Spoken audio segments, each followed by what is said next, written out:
Good afternoon. Thank you.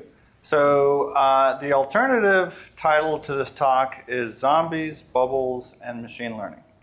And hopefully that will make sense later.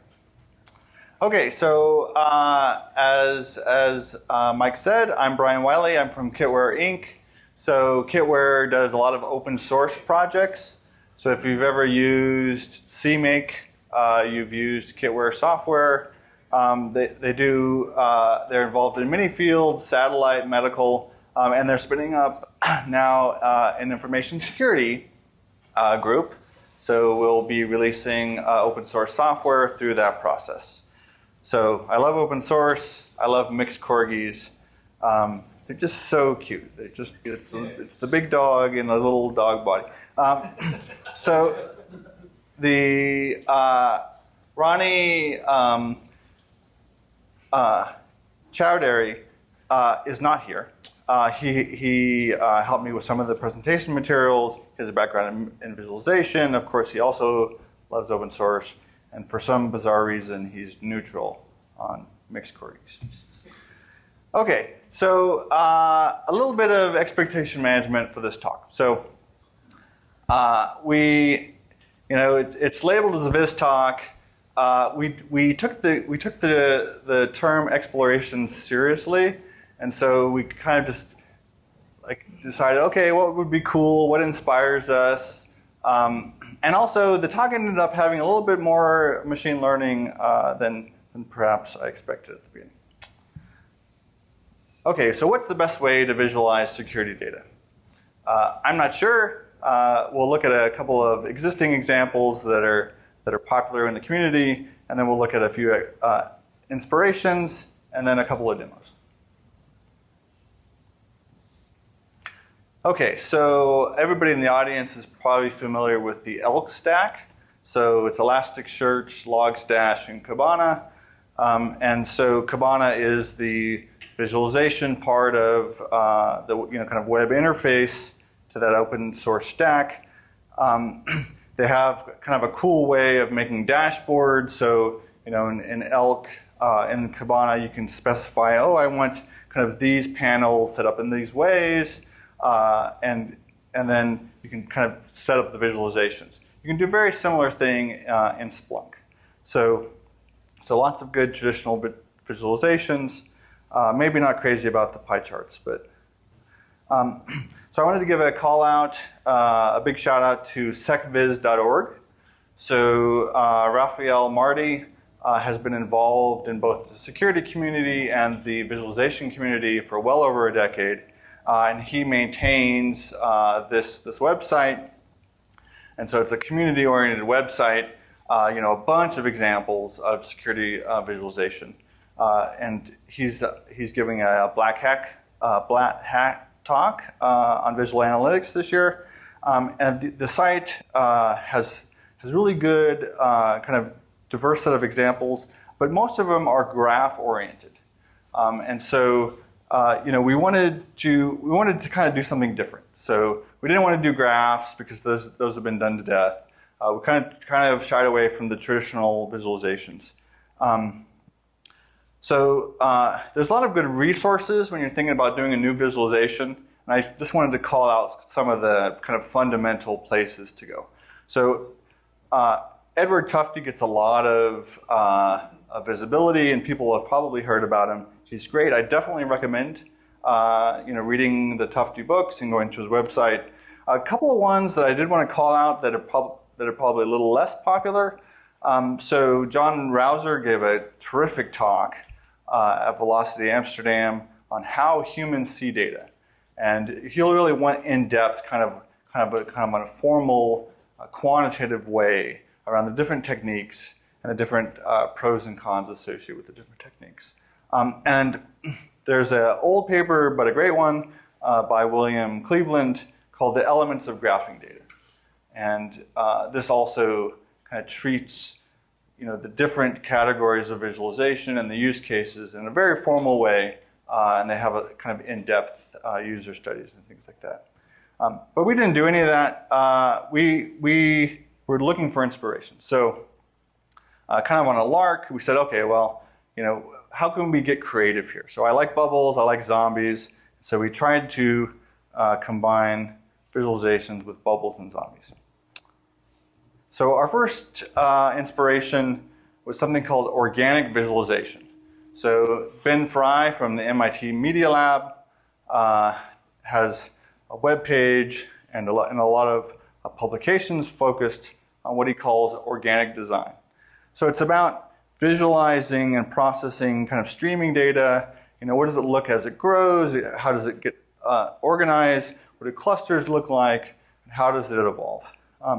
And this movie by Pedro Cruz is a good exemplar for some of the principles talked about by Ben Fry. So here it's a movie about visualizing empire declines, and it happens to be 1800s maritime empires, and so we're looking at Portuguese, Spanish, French, and British maritime empires, and you're kind of seeing the tension that happens that as time goes forward, and how these empires had split up and kind of degrade and eventually collapse into.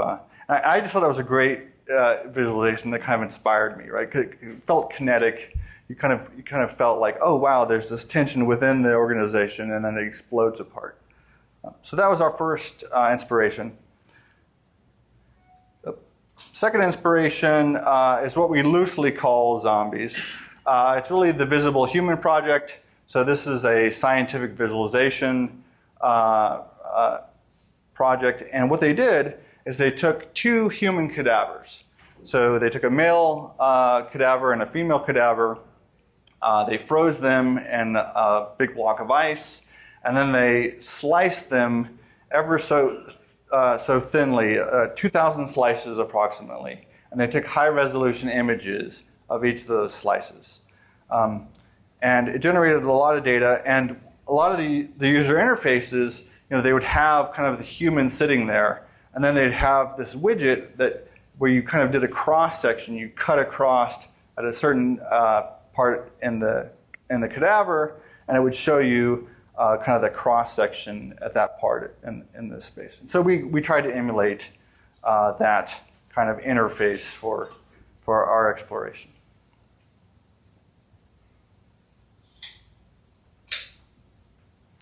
Okay, so as I mentioned, there maybe turned out to be a little more machine learning here than I expected. So I kind of want to go through.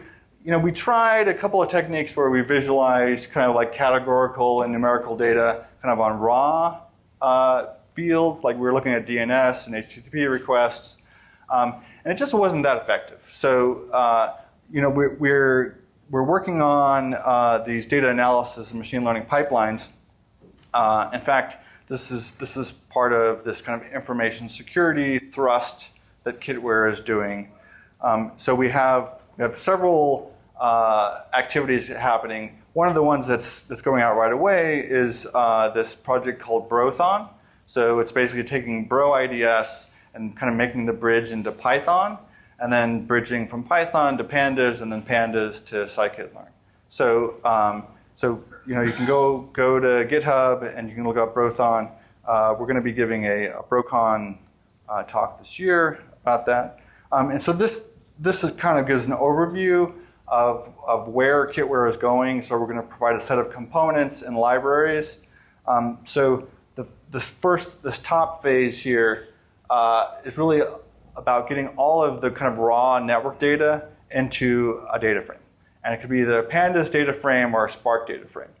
So, and then once you're in a data frame, you have this whole kind of like great set of stats and filters and groupings, visualizations and plots. In fact, all the visualizations you'll see today are kind of based off of our usage of data frames. And then if you're going to use scikit-learn, there's kind of this additional step of going from a data frame to a NumPy array. And so Brothon has a set of classes where I can just hand it a data frame, and it can have both categorical and numerical types, and all of that encoding is handled for you as you go into a NumPy array. And then once you're in a NumPy array, you have this great world of scikit-learn that you can kind of leverage all these really advanced machine learning techniques. Okay, so the first viz we did is kind of based off of anomaly detection. And in my experience, anomaly detection, when people first start using it, they're really excited, like, okay, I'm going to have all my data, I'm going to run my anomaly detection and get something great. What ends up happening is you set the whole system up, you run it, and you turn a huge pile of data into a small pile of data, and you still don't know what you have. And so we call anomaly detection kind of base camp. So it's all you can really say about anomaly detection. You can't really say anything specific about the anomalies, but you can say something reasonably solid around things that aren't anomalies. You can say that this is common data, you can say that this is normal data, and I can, in many cases, kind of discard that very early in the pipeline. So we discard that first part out of the pipeline, and this is the way we do it. And specifically for this use case, we use Brothon. We ship that data directly from Bro logs. It does this kind of dynamic tailing, ships it into a data frame, and then, like I said, we use the classes that flip it into a NumPy matrix, and then we use isolation forest. So isolation forest is a really good machine learning algorithm because it handles kind of the high dimensionality associated with, as you take like things like DNS data that have categorical types. These are details, but as you do one hot encoding, that can lead to quite a few dimensions, and so this is a good technique for that. And then once we have the anomalous data, again, that's only base camp, so we want to get to interesting. So getting to interesting really means organizing and grouping the data in a way that's human consumable. So I take my big pile of data, I turn it into a small pile of data, and then I organize that small pile. Okay, and this is what it looks like. So this is, in the GitHub repo, we wanted to kind of provide examples for everything. And so this is a small use case here, but in this case, we ran a bunch of HTTP requests from Bro, ran it through the anomaly detector, and then ran it through a clustering engine. So for clustering, we use there's several streaming clustering mechanisms. So we use mini batch k-means, we use dbscan, and we use hierarchical dbscan. So here, this is kind of what the results look like. In this case, we had 4 clusters. This cluster, again, kind of toy data, but this came out because the method here for the HTTP request was the options method instead of the more normal get or post. Here, this cluster came out because the request body lengths were exceptionally long for this toy data set. This one had a uncommon response MIME type, and this one happened to be on 8080 instead of port 80. So none of these are bad, but it's kind of showing you what you get when you take away the normal and then organize what's left. And all of this is available through this IPython notebook. So you can just go to here, and it's literally like 10 lines of Python. Okay. So I wanted to give a demo. Before I give a demo, so the engine is D3, so we use D3 as a backend. Kitware has this Candela framework, and it kind of does this nice thing where it kind of takes a bunch of D3 code, kind of encapsulates it into a chart, and then you kind of just use that chart.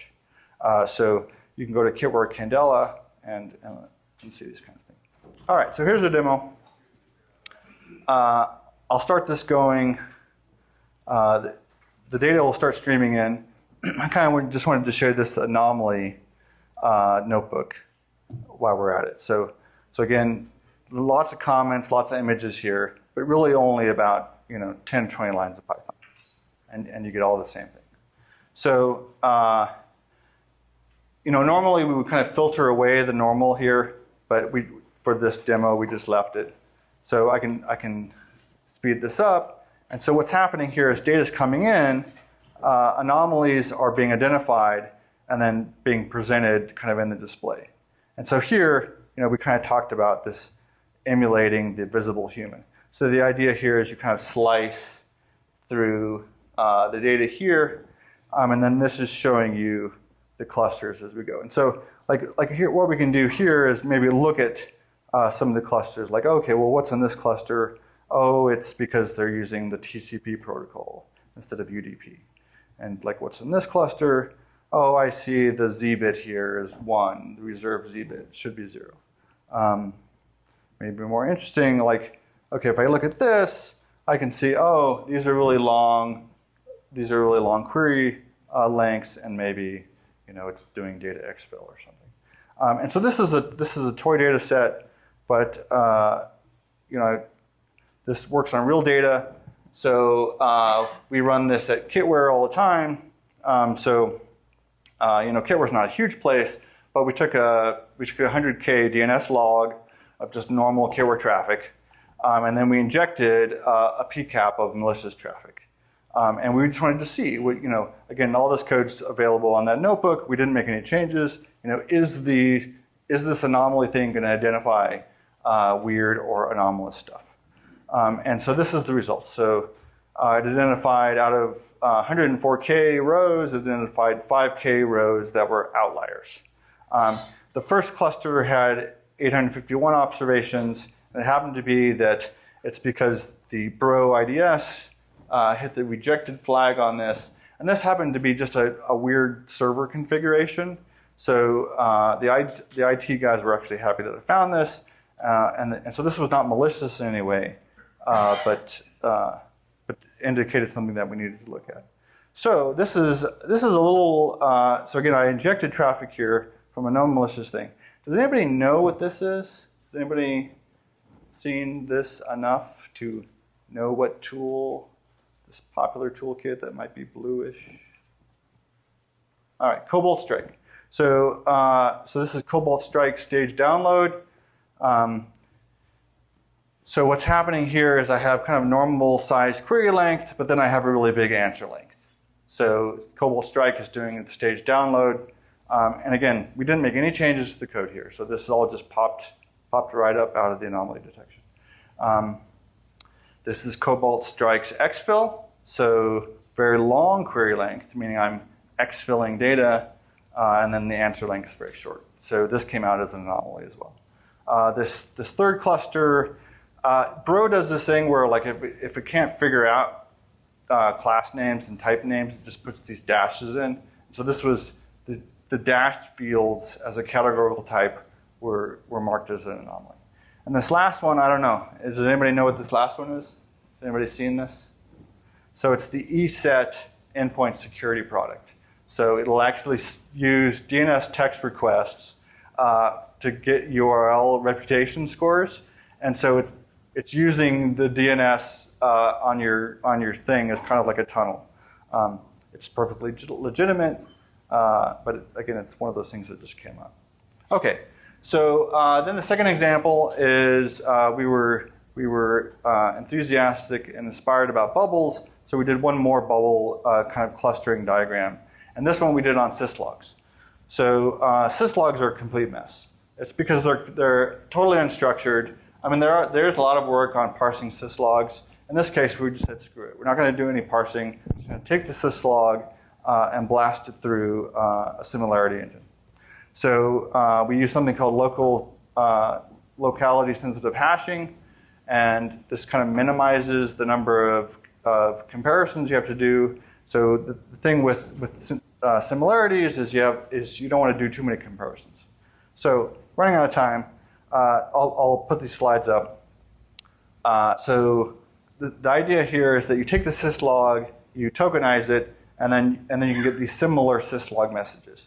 So you can see here that the guy gave us a high similarity, and then these two syslog messages that are far apart in the log are extremely similar. Okay, and so then let's demo this. Okay, so this is again the D3 viz. This one, as you kind of hover, you can kind of see like, oh, these are kernel messages. So, this is a bunch of kernel messages related to Apple. These are kernel messages related to sleep. And then if I zoom out here, so again, this is all kind of grouping. This entire kind of meta group is associated with Google Chrome. So my Google Chrome is throwing a bunch of syslog messages, and then these are all the subclusters associated with Google Chrome. Okay, so I think I'm good on time, and I think I'm done, actually. So I just wanted to make sure that we didn't run out. So time for questions, or what in the heck was that frozen guy?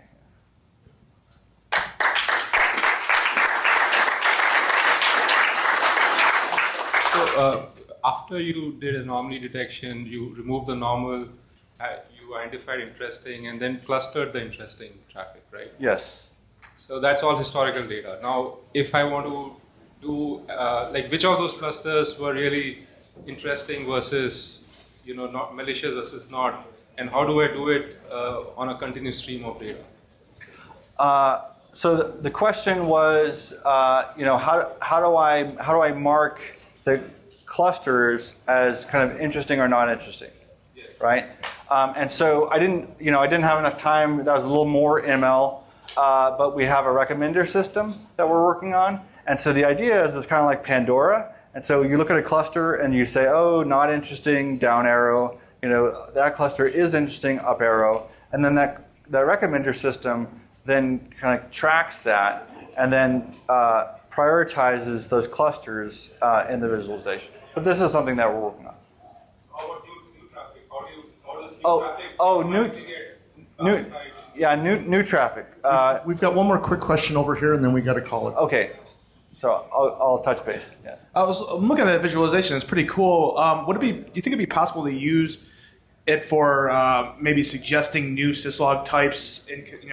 If you introduce a whole new syslog type, but it's very similar to an existing, Linux kernel or authentication event, then you could, label or suggest a new event. Like, do you think could you see a use for that possibility? That's a great suggestion. Basically, it's like, okay, well, if I have an event that comes in that's 99% similar to an existing event, then maybe you should just suggest, hey, you're similar to this. It would work very straightforwardly. Yeah, it's a good suggestion. Okay. We would like to thank Brian Wylie for his wonderful presentation.